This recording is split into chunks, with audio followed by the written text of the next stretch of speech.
According to a report by Etellekt, this is a risk analysis firm, since campaigning began in September, there have been more than 500 attacks on politicians. 130 of them have been assassinated, out of which 48 were candidates and party workers. Now, several more were killed this week, just days before Mexicans headed to the polls. Emmanuel Lopez Avendano and 4 other members from the leftist poll leaders' party were found dead in the southern state of Oaxaca. And then earlier this month, congressional candidate Fernando Puron from Mexico's main party, the Institutional Revolutionary Party, was shot dead. And this was after a debate where he vowed to tackle crime in the northern state of Coahuila.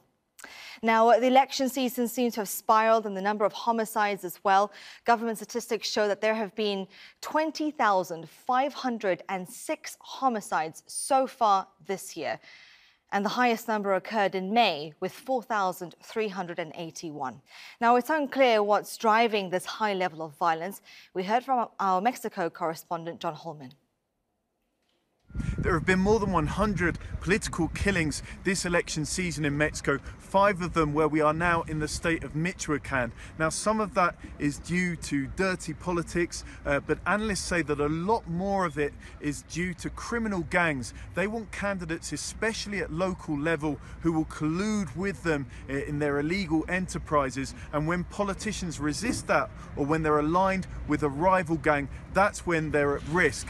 Now, this poses a growing threat to a democracy that's still fragile in certain parts of this country. And it's not just politicians. Journalists are also being targeted for their reporting. Reporters Without Borders say that there have been 45 cases of attacks against journalists in the first 5 months of this year alone.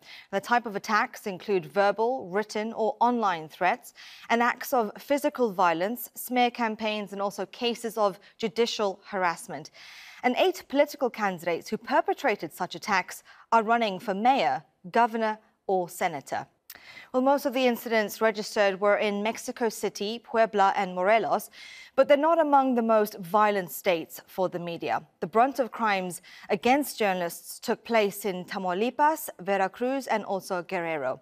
Well, we spoke to Stephen Woodman from the Index on Censorship. He says that journalists avoid reporting such attacks due to fear of reprisals.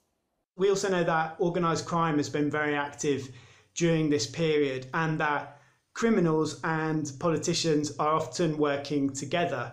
We've seen almost a complete blackout of crime coverage in some parts of the country, such as the northern state of Tamaulipas.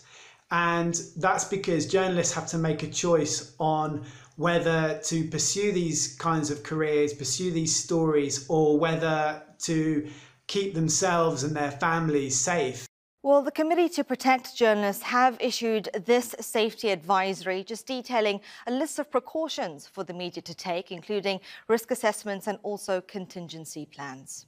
So if you are currently in Mexico, we do want to hear from you. So connect with us. Use the hashtag AJNewsGrid.